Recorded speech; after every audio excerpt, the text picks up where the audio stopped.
Bem-vindos ao podcast Heranças Invisíveis. Hoje vamos falar um pouco daquelas histórias que muitas vezes está controlando a sua vida e você não tem consciência. E hoje nós estamos aqui para o episódio de estreia com uma pessoa muito especial. Aqui, vou até ler aqui o currículo dela, né? Hoje nós estamos aqui para esse primeiro encontro com a doutora Ana Clébia Lira, Sim. e ela é advogada com ampla experiência e conhecimento e atua no direito de família e sucessões, sócia fundadora do escritório Valtric de Moraes e Lira, Advogados e Associados. A doutora Ana Clébia representa a força técnica, a ética de uma sociedade formada por 3 mulheres comprometidas com excelência jurídica em suas respectivas áreas. Obrigada pela apresentação, Maria. Obrigada pela oportunidade de estar aqui. Eu e as minhas sócias fundamos o nosso escritório e você, com muita delicadeza, nos qualificou com o que nós realmente somos em essência. A gente realmente trabalha com ética e a gente realmente tem empatia pelos nossos clientes. Muito obrigada. Olha, eu que agradeço muitíssimo. E olha só, nós vamos falar hoje de um tema realmente que normalmente gera bastante polêmica. E hoje, nesse episódio de estreia, nós vamos falar sobre inventário, ou melhor, inventário sem trauma. Será que isso é possível, doutora? Ai, meu Deus do céu! Olha, falar de inventário é um mix, é um misto de coisas, né? Quando eu penso, eu sou muito suspeita, porque a minha área de atuação de especialização é famílias e sucessões, mas sucessões, para mim, realmente é o que me move. E eu digo para você que a gente tem duas formas de sucessões. Desculpa se eu já vou começar na forma Não, técnica, tá, vamos Maria? direto. Já vamos direto, é isso aí. Então, quando a gente fala de inventário, eu vou explicar um pouquinho, né? Por que que se gera aí essa questão da. As pessoas têm uma falsa impressão, às vezes não é tão falsa assim, mas as pessoas têm aquele ranço de quando se diz, ai, vai abrir um inventário, se imagina que vai ser um inventário de 20 anos. Nossa, nunca vai acabar aquela situação, né? Hoje não é tão assim mais. Tecnicamente falando, a gente tem formas de fazer o inventário, né? O inventário, ele, de forma técnica, ele se abre, ele nasce com o falecimento da pessoa. Né? A partir da morte, se a pessoa tinha bens, ali, aquele momento, se abre, né? De uma forma não técnica assim, mas explicando né, de uma forma leiga, se abre o inventário da pessoa. Certo. E aí, a gente tem, hoje, quando não se tem nenhuma questão de menor, ou quando não se tem uma pessoa incapaz, nós podemos fazer esse inventário mais rápido de forma administrativa no cartório, ou às vezes, mesmo que não tenha alguma briga, ou a pessoa está ali, mas não tem muito conhecimento do que o morto deixou, também quer ir para o judiciário. Então, eu digo para você que o inventário, ele pode não levar tanto tempo assim. Bom, que bom, né? Porque É. assim. E aí, você deve estar se perguntando: o que que tem a ver heranças invisíveis com um inventário sem trauma? Muito, muito bom. Por quê? Muitas vezes, o inventário, e a doutora vai poder falar, mas às vezes ele demora mais tempo por conta dos conflitos familiares. Então, Heranças Invisíveis vai abordar as dores. Quais são as dores que estão por baixo dessa demora? E aí é exatamente a respeito disso que nós vamos falar. Por exemplo, aqui eu tenho até umas perguntinhas interessantes. Por que que quando vai fazer o inventário desperta tantos conflitos e às vezes tantas divergências ali dentro da família? No seu ponto de vista, doutora, o que que você percebe? Olha, eu vou te falar do meu ponto de vista, e vou também tentar trazer uma forma um pouco mais legalista, porque eu acredito que o desconhecimento, né, de quem herda, naquela questão de desconfiança, né?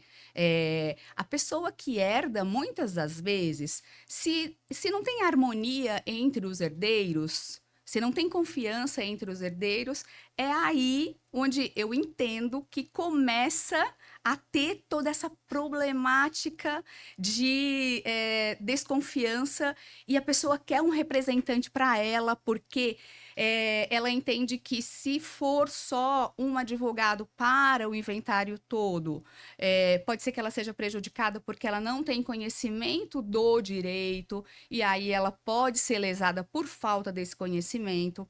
Muitas das vezes, a pessoa que traz, o herdeiro que apresenta o advogado, se for, né, se não for aqueles herdeiros em harmonia, pode ser que ele esteja. A pessoa pensa, tá? Mas isso não é a realidade. As pessoas pensam que ele pode estar, de alguma forma, ele pode prejudicar os outros e pode ter ali para ele algum benefício um pouco maior. Mas Uhum. assim, tecnicamente, isso não pode acontecer e eu te digo que não acontece, tecnicamente falando, Certo. tá? E aí, quando a gente olha para essa questão legal, a lei, Uhum, na verdade, não tem muito mistério, não tem muito segredo, né? Porque uhum, ali é como você disse, esse advogado uhum, que trabalha com ética, né, ali uhum, dentro, uhum. trazendo toda uma ética, ele vai seguir aquilo lá e é o que está na lei. Sim. Agora, o porquê dos conflitos, né? E aí é onde a gente pode abordar muito esse tema que traz o quê?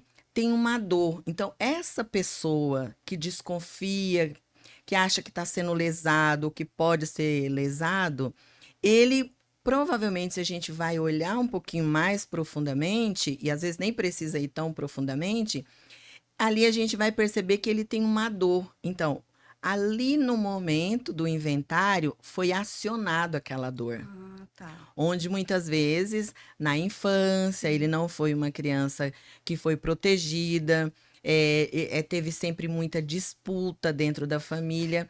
Então, dentro ali, quando se dá um caso desse, teve o luto, a Sim. perda, teve às vezes toda uma dor. E aí, na hora de, tipo assim, vamos falar do inventário, Vamos diz fazer a partilha, né? isso. Então, desperta ali dores ocultas. E Sim, por que que a gente fala dores ocultas? sim. Porque a pessoa, normalmente, não tem a menor consciência de que ela só está refletindo uma dor lá do passado.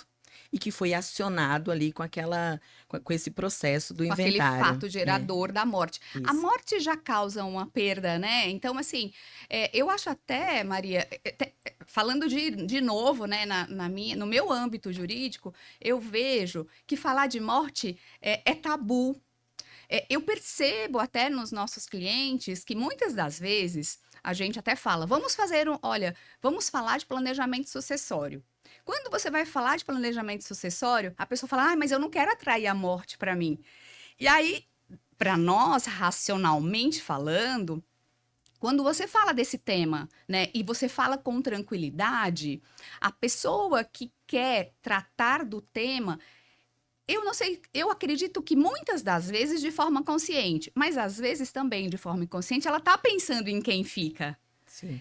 De forma, muitas das vezes, quem quer, quem tem ali a iniciativa de fazer, de pedir, de vir ao escritório para pedir um planejamento sucessório, para pensar num planejamento sucessório, ela realmente está pensando em não gerar conflitos para quem vai herdar. Sim, sim.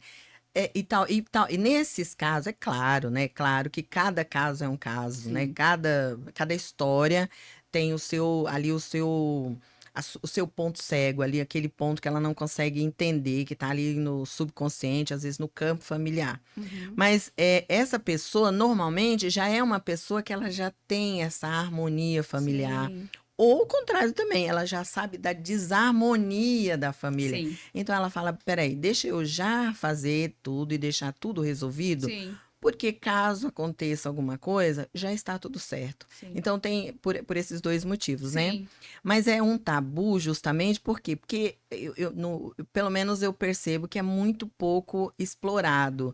As pessoas não se aprofundam nesse conhecimento, né? E Sim. aí tudo, quando a gente fala, principalmente quando a gente vai falar de direitos, né, e de divisão de bens e de tudo que está envolvido no inventário, vai acionar muitas dores da família, como um todo, né? Então, Sim. aquele que é mais amoroso, aquele que sempre foi mais desconfiado, o que que cada um desses aspectos mostra a respeito de você? E aí ninguém olha para isso. Porque Sim. quem, tipo assim, cara, não tem nada a Nada a ver. ver. Sim. É a É a primeira coisa que a primeira coisa que pessoa. vai pensar. É, Sim. mas não. Então, tanto é que existe, né, o direito sistêmico, Sim. justamente traz um grau de clareza muito grande para os casos, e principalmente no inventário, que envolve ali um momento quase sempre de dor, Sim. né? Sim. Então é muito interessante. Aí tem uma pergunta aqui bem interessante, embora você já tenha falado um pouco, mas por que que desperta esse conflito todo dentro da família? Por que que há essa divisão quando, né, diante da lei ali tá Uhum. tudo certo? O que que Essa essa desconfiança. desconfiança? Olha, é, quando a gente está falando do âmbito do inventário, aí de novo eu preciso explorar a questão técnica. E às vezes as pessoas até têm uma frase, eu vou falar de forma técnica, mas tentar traduzir no dia a dia. As pessoas falam que você paga para nascer e paga para morrer, né? Tem esse É, chavão, né? é, é. E quando você fala especificamente desse conflito que pode gerar no inventário, se dá da seguinte forma: o fato gerador morte, ele abre o inventário, mas esse inventário, a lei, ela traz requisitos que são necessários, né, requisitos administrativos, para você poder abrir e fechar um inventário. Então, uma das primeiras coisas, que aí é onde eu falo, você paga para morrer, tem toda a questão lá dos pagamentos, da questão do enterro, do velório em si, né? Mas o fato gerador morte, com uma pessoa que deixou bens, ele já tem, os herdeiros têm que pagar um imposto que chama Imposto de Transmissão, Causa-Mortes e Doação. Então, hoje, está mudando a legislação. Eu nem vou falar muito da legislação em si hoje. Eu vou dar o exemplo de São Paulo, mas hoje, na atualidade, tá bom? No dia de hoje, porque amanhã, um pouquinho mais próximo, vai ter umas mudanças da lei, mas né, esse não é o caso agora para você. Mas hoje, havendo uma morte em São Paulo, a pessoa, ela que tem bens em São Paulo, ela tem um imposto de transmissão, causa-mortes e doação. Os herdeiros, né, que vão receber esses bens, eles pagam 4% de imposto. Só com o fato gerador e o fato desse falecido deixar bens. Então, eu não sei, Maria, se essa questão que já nasce, olha só que de forma inusitada e a gente está batendo um bate-papo técnico, mas com o seu conhecimento. Às vezes eu tenho a impressão que a pessoa, ela vai receber uma herança, mas quando ela diz que ela tem que pagar imposto, ela não faz ela não consegue entender que ela não está só pagando, que ela vai receber a É, herança. é. Parece que num primeiro momento isso dá até com questão a própria contratação do advogado também, Sim, sim, né? E isso é interessante, Ana Kleber, isso acontece em quase todas as áreas. Uhum, Normalmente, a pessoa não consegue entender sim, que para tudo na vida, né? Você vai passar num bom médico, você tem que pagar, sim, tem um custo, né? sim, Então, tudo aquilo que você quer usufruir do benefício uhum. tem um Um valor a ônus, pagar, né? um Uhum, ônus, né? uhum. E aí, o que que acontece? A pessoa não. E aí é que fica mais claro como existe dores invisíveis. aí que fica mais claro, porque chega a ser insano. Sim, Tipo assim, um sim, exemplo, eu tenho para receber, sei lá, 500 mil, 1 milhão, sim, às vezes até mais. sim, sim, E aí eu sim. vou ter que pagar um percentual quatro por disso, cento quatro por É, cento. que absurdo. Então, tipo, A resposta, Maria, quando a gente fala para ela, olha, doutora, você precifica para a pessoa ter uma ideia de quanto ela vai gastar, sim, né, por sim. conta do patrimônio que ela está recebendo. E aí você fala, 4%. Vamos dizer aqui 4% de R$ 1 milhão é 40 mil, né? Então a pessoa não está pensando no milhão. Ela já fala assim, nossa, mais 4, nossa, mas esse É. governo. Aí Maria, ela já começa a reclamar que ela tem que recolher 40 mil do 1 milhão que ela vai receber e Então, dar para o governo. é. Isso acontece todos os dias, de forma, né? No escritório, a gente se depara com essas situações. Então, por isso, a Heranças Invisíveis vai estar falando muito disso, porque falando assim de uma maneira, vamos falar assim, de uma maneira racional, Uhum, chega a ser insano você dizendo, para você receber 1 milhão, você vai pagar 40 mil. É óbvio isso, tipo assim, cara, como que eu pago, né? sim, Aí a pessoa normalmente deve falar assim, mas eu não tenho esse dinheiro, né? É sim, o que a pessoa, mas sim, eu não tenho esse sim. dinheiro. Tá, mas para você receber 1 milhão e você vai pagar esses 4%, esses 40 mil, o que que você está disposto a fazer para resolver isso? E aí, talvez a pessoa não pense dessa forma ou não tire um tempo para raciocinar sobre isso. Sim. Mas olha só que interessante.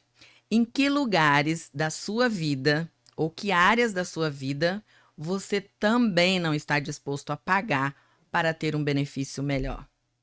Então, isso acontece, porque, por exemplo, se eu fico tentando resolver as coisas sozinha e eu sei que eu vou precisar de uma advogada para resolver, porque vai Sim. agilizar, eu vou ganhar tempo, eu posso ficar mais a par da lei, saber ali tudo o que está E na acontecendo. questão do inventário assim, é essencial. É Tem que ter a essencial, figura. Ele é. não vai fugir, né? Então, né? É, E aí a pessoa reluta. sim. Se ela tem um montante para receber, qual a dificuldade? Mas aí, se você for olhar mais profundamente, essa pessoa provavelmente ela tem dificuldades para receber.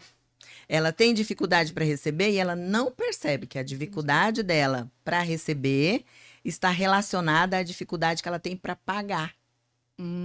E tem os questionamentos, né?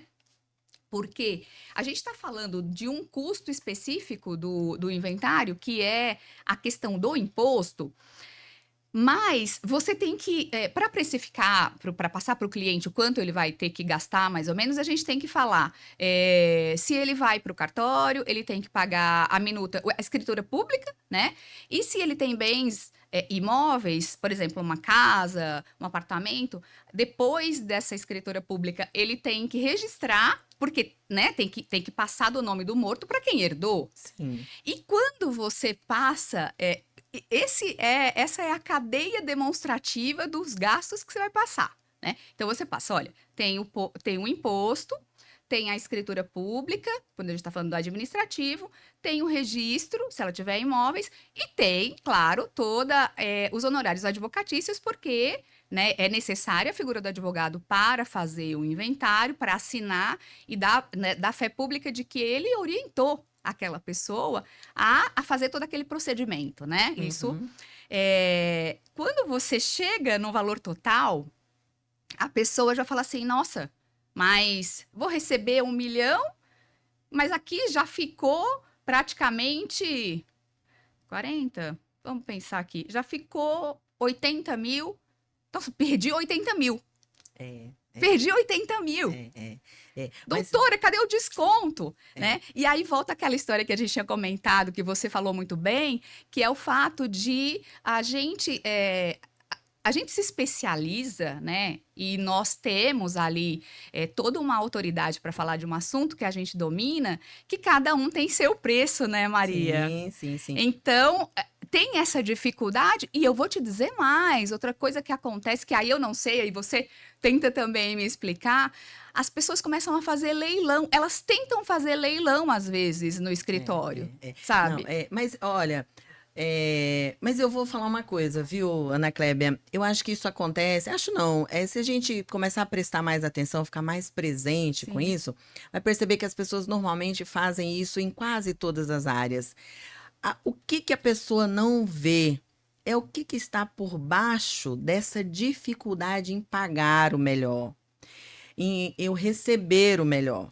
Então sim, é assim, olha, e aí vale muito a pessoa olhar mais profundamente para isso, sim. porque pode ser, tem aquela pessoa que ela tem o cuidado com o dinheiro dela, que ela, né, é Uhum, uma pessoa às vezes, mas normalmente ela sabe. E aí essa pessoa, muitas vezes, ela valoriza o dinheiro dela, o serviço dela, o trabalho dela. Mas o trabalho do outro, ela desvaloriza. E aí a pessoa não percebe que uhum. ao fazer isso, na verdade, ela não está desvalorizando o outro, ela está desvalorizando ela Ela própria. própria. Por quê? Porque aquela dificuldade que eu tenho de pagar é equivalente ou até maior à dificuldade que eu tenho para receber. Isso de Então, forma inconsciente. e de forma inconsciente, a pessoa não Sim, tem a menor consciência. sim, Por isso, o Heranças Invisíveis, ele traz esse olhar, tipo assim, deixa eu olhar aqui o que que está por baixo disso que eu não estou percebendo, né? Essa minha sim. dificuldade de pagar uma boa advogada, de pagar um bom escritório, de pagar o melhor para que eu possa receber o melhor, por que dessa dificuldade? Então, quando a pessoa olha para isso, ela vai ver que aí, claro, cada caso tem um ponto, mas ela Uhum, vai perceber ali vários padrões. Ela vai perceber que ela faz isso em várias áreas da vida dela, que ela faz isso, que ela não valoriza, que o que ela chama de cuidado com o meu dinheiro, valorização com o dinheiro dela, na verdade, ali tem uma outra causa, uma falta, uma escassez. Então, ela tem uma dificuldade em pagar, por quê? uhum. Porque ela tem uma dificuldade em receber. Isso é tipo assim, padrão. Eu posso dizer para você que, pelo menos as pessoas que chegam para mim, quase que 99%. Nossa. Então, quanto mais dificuldade você tem para pagar, maior é a sua dificuldade em receber. E aí é muito comum a pessoa querer olhar para isso, tipo assim, olha, eu estou com dificuldade nesse processo, Sim, já chegou para mim assim, tipo assim, olha, eu estou com dificuldade nesse processo, não consegue desenrolar, tal. E ela vai olhar para o sistema dela, né? Não tem nada sim, oculto, nada. Ela vai sim. olhar para o sistema dela. E aí quando ela olha, está intimamente relacionado a uma escassez, a uma falta. E aí explica por que a dificuldade em pagar. Então, ela tem uma falta lá, uma escassez, uma coisa que ela quer segurar o dinheiro. Só que no que ela segura, Uhum. ela prende ali também muito mais o receber dela. O receber fica também bloqueado, ou seja, ou ela demora muito tempo para receber. Justamente por isso, porque ela fica, como diz, como você falou, faz um leilão para ver Sim, qual é o que vai custar menos, sim. e ela não vê. E outro ponto interessante que me chamou a atenção na sua fala é a pessoa, por exemplo, ela não consegue ver que para ela receber 1 milhão, ela Sim, vai gastar ali 80 mil, talvez 100 mil reais, sim, 10%, vamos sim, colocar sim, assim, né? sim, sim. A título de exemplo, sim, Né? sim. Então, olha só, por quê? É uma tendência quase que, não vou dizer geral, mas da maioria das pessoas, foca na falta, Hum, no que falta. E aí é olhar para o que falta na minha vida, que falta que eu tenho, né? Quem faltou na minha vida, que aí eu tenho sempre essa tendência a olhar para o que faltou e não para aquilo que eu tenho. E aí justifica por que que eu hum. não quero pagar 10% de Sim, 1 milhão, né? Eu não quero pagar 100 mil para receber 1 milhão. Por quê? sim. Porque o meu foco, e às vezes da família, às vezes já vem, né? Ali, e também não é para ir para o julgamento, mas é a pessoa olhar para isso, para que ela possa perceber em que outras áreas ela não está disposta a pagar para receber.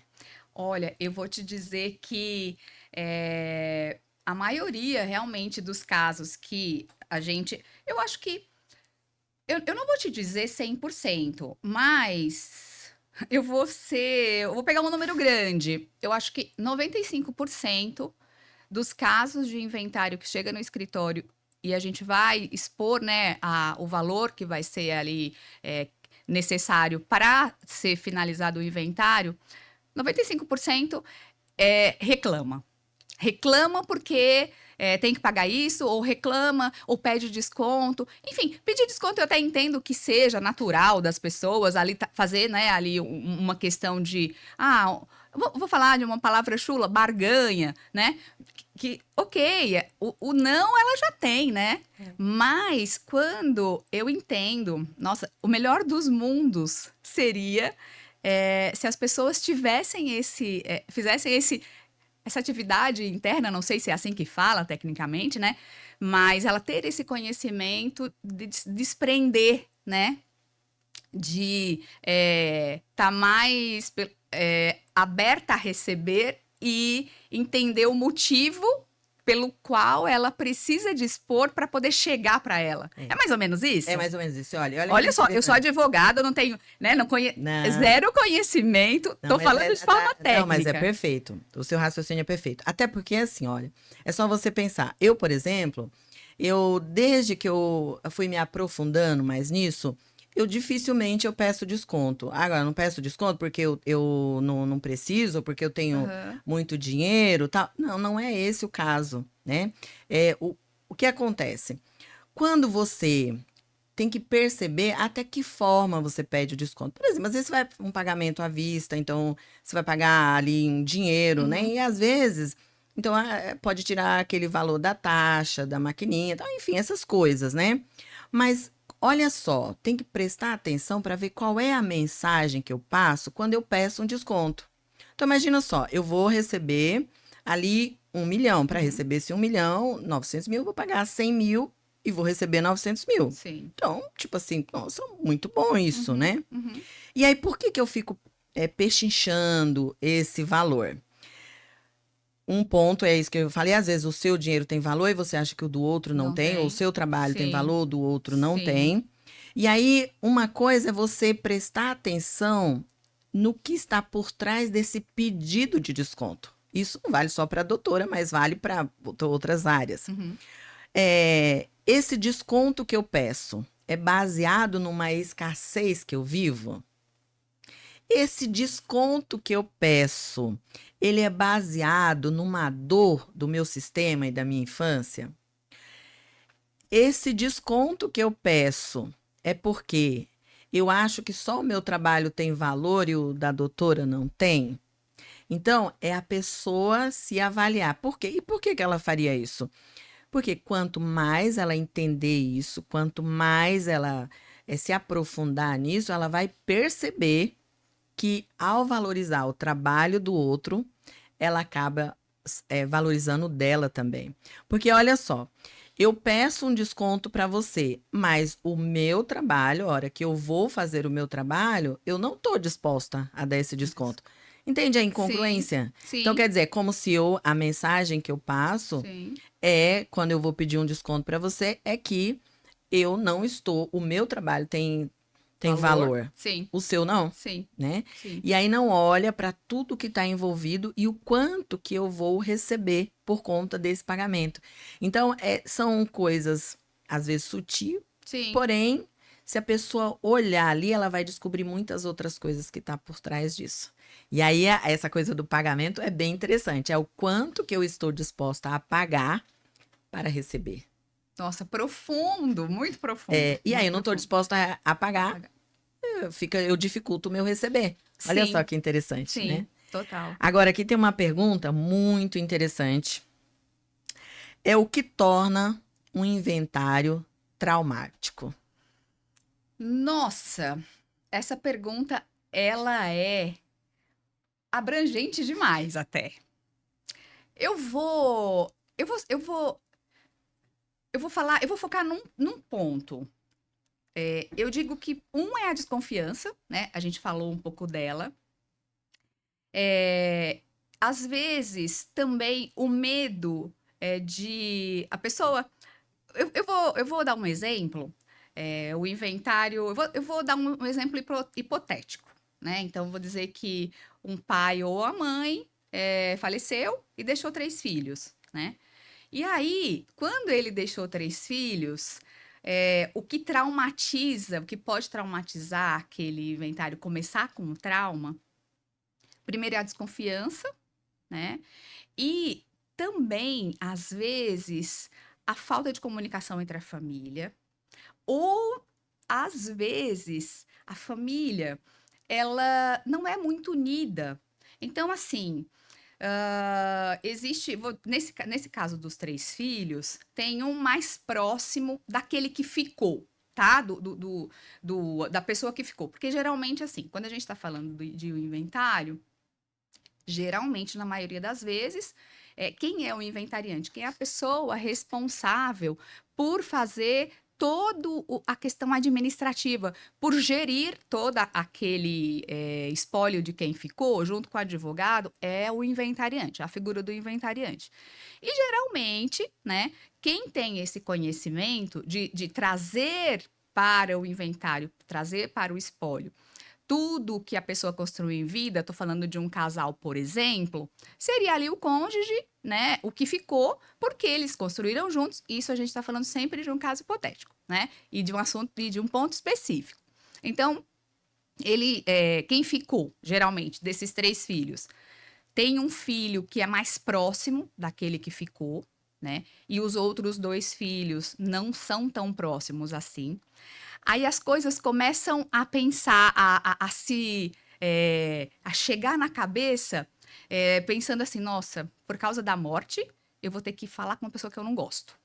Eu vou ter que falar. Eu não quero falar com meu irmão. Eu não quero falar desse assunto. Eu nem quero nem vejo essa pessoa. Agora que a pessoa. Muitas vezes isso acontece no escritório. A pessoa nunca vem ver minha mãe. Vou dizer que, nesse caso, o Sim, pai sim, morreu e a mãe ficou, né? sim. A pessoa nunca vem ver minha mãe, mas amanhã ela vai vir ver a mãe porque ela quer saber, só quer saber do interesse, só quer saber do que vai herdar, do que ficou. Então, eu entendo que começa a desconfiança e o conflito, mas eu não sei te explicar exatamente se isso é egoísmo, eu não sei, né? E aí eu deixo completamente para o seu campo. Tem a desconfiança, tem a questão do contato, dessa ruptura que não tinha mais e que vai ter que ter, né? Que vai ter que chamar. Aí tem um outro lado que eu também não sei se é ciúmes, né? Olha, aquele que ficou fora não veio, não ficou muito presente, porque se subestimava em ser preterido.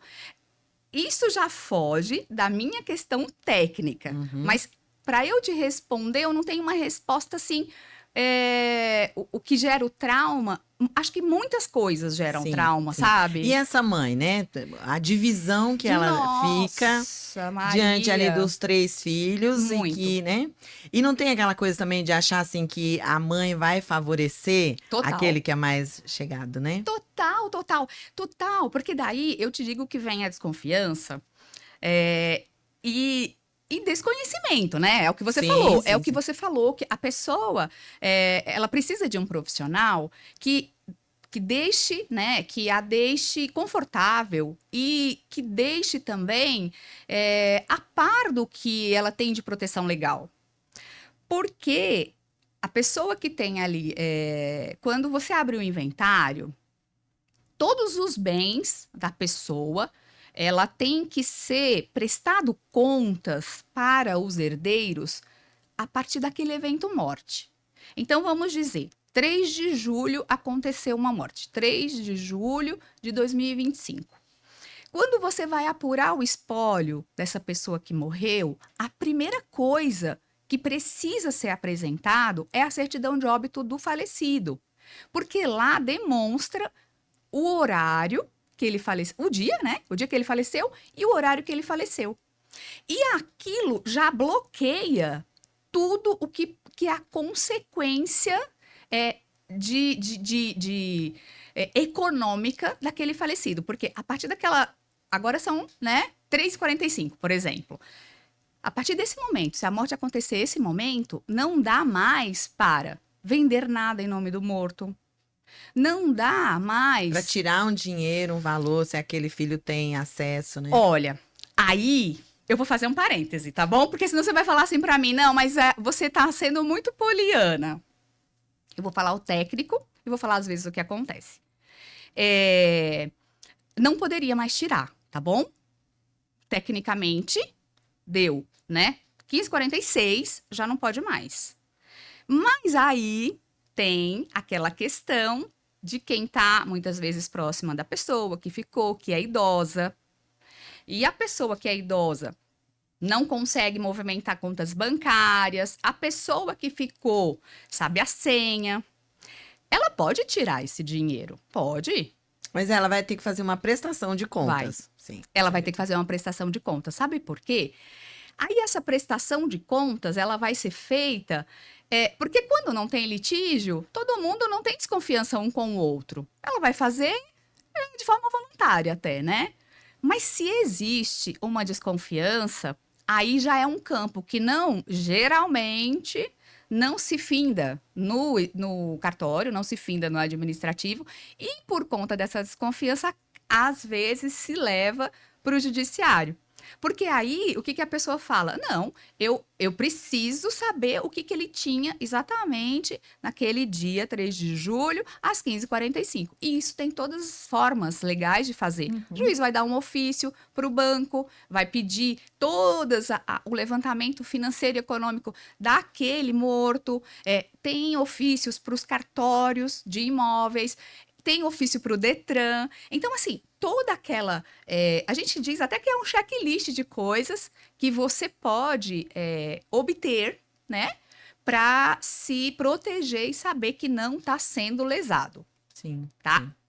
Esse é o mundo da prática.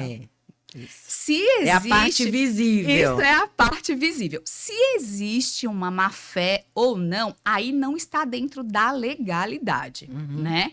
Que existe? Claro que existe. Né? E tem também a questão de que o advogado também ele pode agir de má-fé, né, Ana Clélia? Tem. Infelizmente, a gente está falando... E assim, eu aqui, eu não nasci para fazer outra coisa na minha vida que não fosse advogar, e eu amo sucessão, é o que eu nasci para fazer. Mas, infelizmente, eu acho que nem é só na advocacia, Em todas as áreas. mas em todas as áreas, né? Tem esse mal profissional. Mas eu acredito que o que prejudica o nosso meio, né, a nossa profissão, é justamente a falta de conhecimento da parte. Sabe? A falta de conhecimento da pessoa do que a lei o permite fazer, do que a lei concede para ele. E, às vezes, esse advogado acaba prejudicando a parte ou acaba lesando economicamente, porque a pessoa também não foi atrás de conhecer e de confirmar se o que ela está falando, porque às vezes a pessoa ela tem é cega até a confiança que ela tem num profissional que às vezes não é tão capacitado ou que às vezes tem má índole. Sim, sim. Né? Então, isso acaba que aí quando acontece na mídia, aí lá vem, advogado roubou, né? E aí você vai falar, é mais fácil? Maria, eu não sei te dizer se é mais fácil, mas o fato da pessoa não ter conhecimento, ela pode ser lesada por quem tem com uma facilidade maior. Sim. Né? E aí, até isso é interessante porque... Sim. É profissional, né? Então, essa é a parte profissional. Mas Sim. aí, olha só, o que tem, qual é ali o ponto cego no meu sistema, o que tem ali no meu sistema que me conecta com aquele tipo de profissional? Porque aí entra a questão aquela questão da vitimização, do não querer pagar, tem uma série de questões envolvidas. Você vê, então, quando a gente olha para o que está dentro da lei, e como foi muito bem explicado, ali dentro da lei, seguindo todas seguindo a ética, seguindo todas as questões ali envolvidas, vamos falar assim, a parte visível Sim, tá tudo bem, sim, né? transparente. Sim, Digamos que é relativamente simples. sim, O que dificulta? Qual é a demora ou os problemas que surgem no caminho? É justamente quando quando não se olha para essas causas inconscientes, que estão muitas vezes não, sempre está no meu sistema. Ou está no meu sistema por lealdade, né? Uma lealdade familiar ali, eu vou repetindo aquele padrão de falta, de escassez, de não querer pagar, de vitimização. E aí, nesse padrão de vitimização, eu vou me conectar com quem?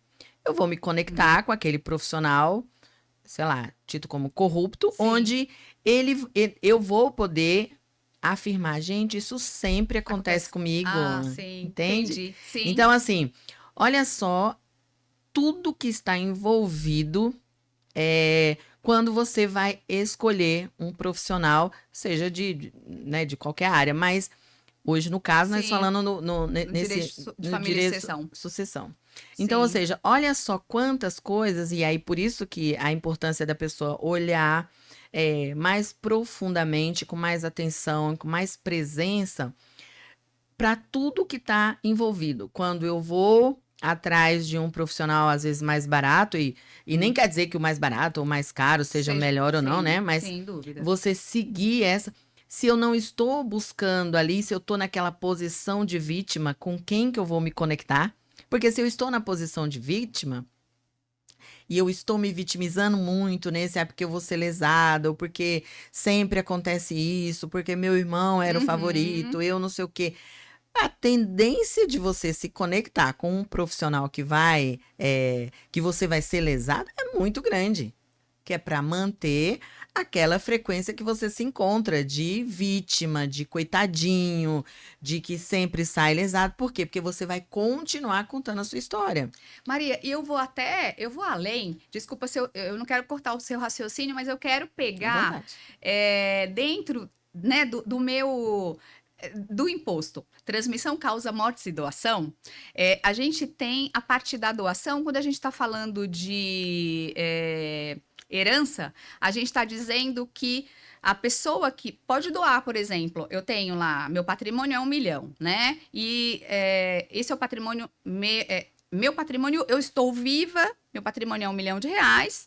Eu digo que eu tenho, legalmente falando, eu tenho a minha parte disponível, eu tenho filho, né? Eu tenho a minha parte disponível, mas eu tenho 3 filhos.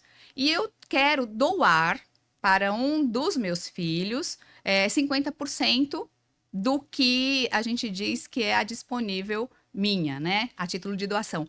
Isso que você falou para mim me remete muito à questão da vitimização, que é o fato de se o pai, né, a pessoa doou para o irmão lá, sei lá, doou 50%, que é o que ela pode doar.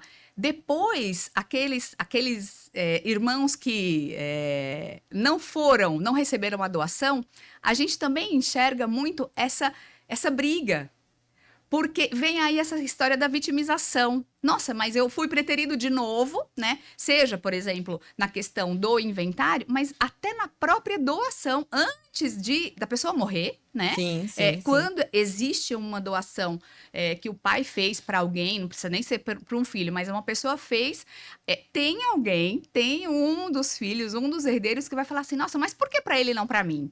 Né? Isso a gente vê muito no Uhum. escritório.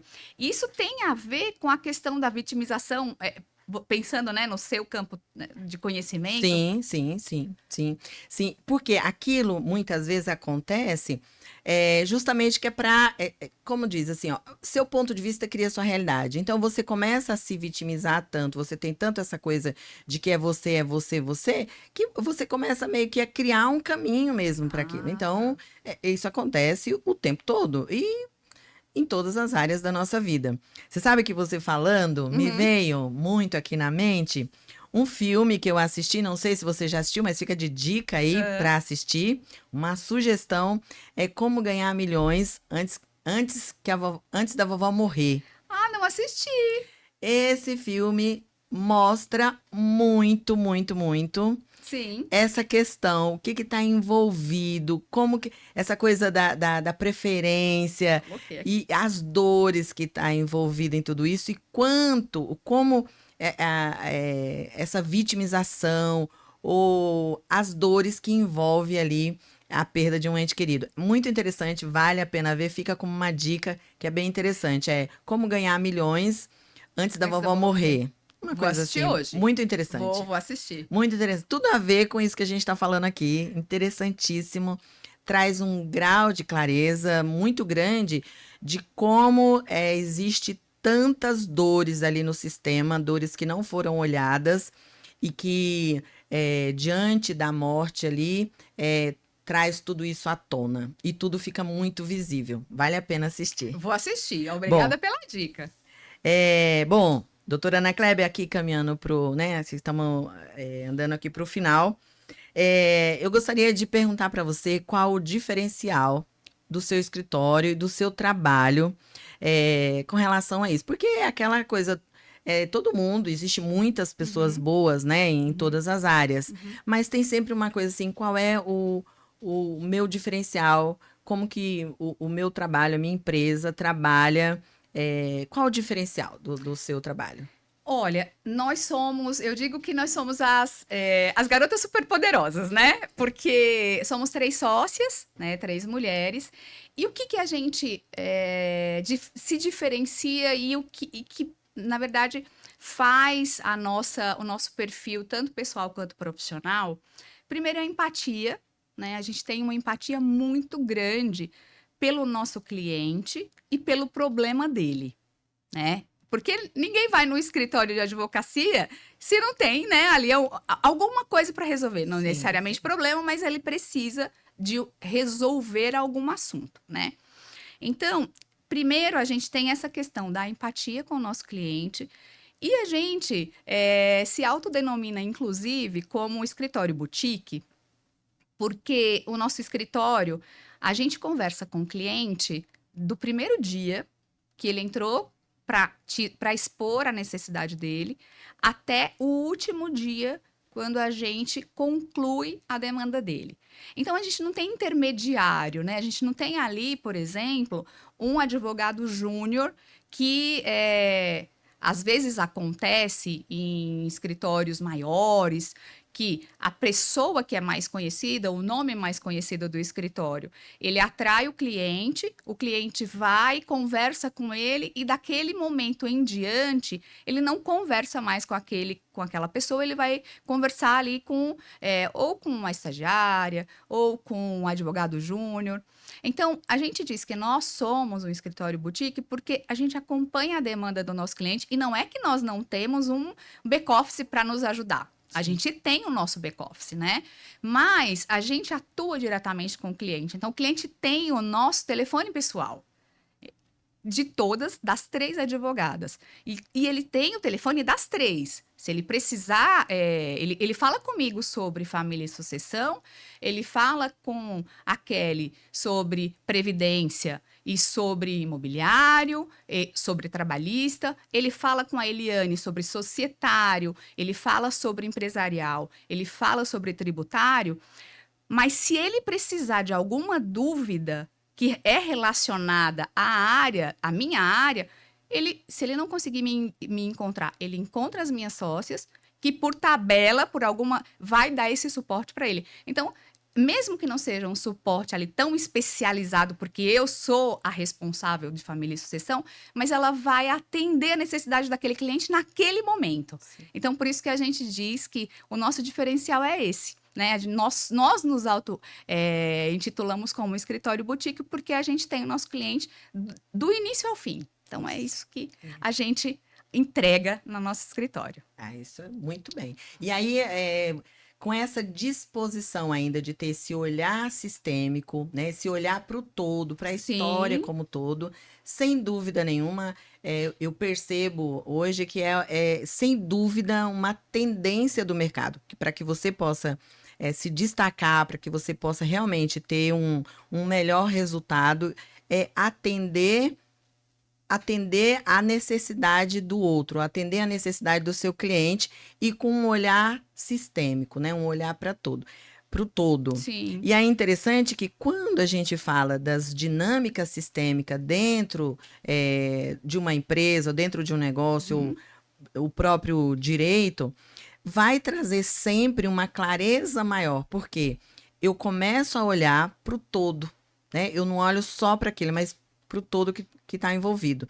E aí tem coisas maravilhosas onde pode ser abordado sistemicamente com esse cliente, com esse advogado que às vezes não está sabendo ali, ele está olhando só para a lei, né? Está olhando só ali para a parte visível, e aí ele não está conseguindo. Então, e aí quando você se dispõe, inclusive, a participar de um podcast onde fala sobre heranças invisíveis, já mostra a disposição de ver tudo isso de um ângulo diferente, de perceber ali que existe muitas dores por trás de um inventário. E quanto mais, né, eu souber disso, quanto mais eu me envolver nisso, não me envolver no sentido pleno da palavra, mas eu souber do que está por trás disso, sobre essas heranças invisíveis, eu acredito que pode ser realmente ainda mais um diferencial super impactante nos resultados do seu escritório. Eu agradeço imensamente, estou saindo daqui super curiosa e já digo para todo mundo que saindo aqui nos bastidores a gente vai falar muito mais sobre esse assunto, porque são muitas heranças invisíveis. Pelo que você está me colocando aqui, a gente tem muito para conversar. Maria, muito obrigada pela oportunidade e por me permitir, né, estar com você aqui de forma técnica, recebendo de uma forma tão humanizada essa questão que eu posso também tentar trabalhar no meu dia a dia. Muito obrigada. Olha, eu que agradeço muitíssimo. Muitíssimo. Eu sei que a agenda às vezes é um pouco apertada e por essa oportunidade, pelo privilégio, porque eu também estou saindo daqui assim, entendendo um pouco mais a respeito do inventário, né? E aí, justamente, esse é o ponto. Como ter um inventário, fazer um inventário sem trauma, né? Olha É uma só. coisa fluida, né? Sim. Vai ter lá as coisas no meio do caminho, mas aquilo sair de uma maneira com muito mais facilidade, né? E amorosidade, porque envolve ali todo um processo, né? Muito obrigado. E aí, perguntar para vocês, gostaria de deixar uma mensagem, os seus contatos, para que as pessoas que queiram saber mais a respeito do seu trabalho possam contatar você. Olha, a gente está numa fase assim de mudança, porque nós estamos indo. Eu até vou dar spoiler, né? A gente acabou de adquirir uma sala, a gente tinha uma sala durante 7 anos no endereço, e agora a gente está mudando para um prédio, para uma sala própria, e a gente está agora com arquiteta, está agora com a questão de mudança, e eu. Quando eu digo que a gente está aqui nesse momento, eu acho que até essa conversa com você também a gente já abre mais horizontes para a gente pensar em mais possibilidades, né? E hoje, então, o nosso endereço agora vai passar a ser Avenida Trindade 254, a nossa sala é a 1305, e hoje as nossas redes sociais, no Instagram é WML Advogados Associados. E o nosso site também, www.wml.advogadosassociados. Muito obrigada, Ana Clévia. Muito obrigado mesmo. Eu que agradeço. Bom, esse foi o nosso podcast de hoje, Heranças Invisíveis, falando sobre esse tema tão interessante, às vezes um pouco polêmico, mas acho que deu para trazer bastante clareza sobre como você pode fazer um inventário sem trauma e você pode olhar para a parte prática e a parte que está ali sob um olhar de um ótimo advogado, mas olhar também aquelas que estão por baixo. O que faz com que demore tanto são as dores ocultas, as dores invisíveis do meu sistema. Muito obrigado pela sua atenção até aqui. E se esse assunto fez sentido para você ou para alguém que você conheça, compartilhe esse vídeo, compartilhe com outras pessoas que esse assunto possa ser contribuição. Muito obrigado e até a próxima. Até a próxima.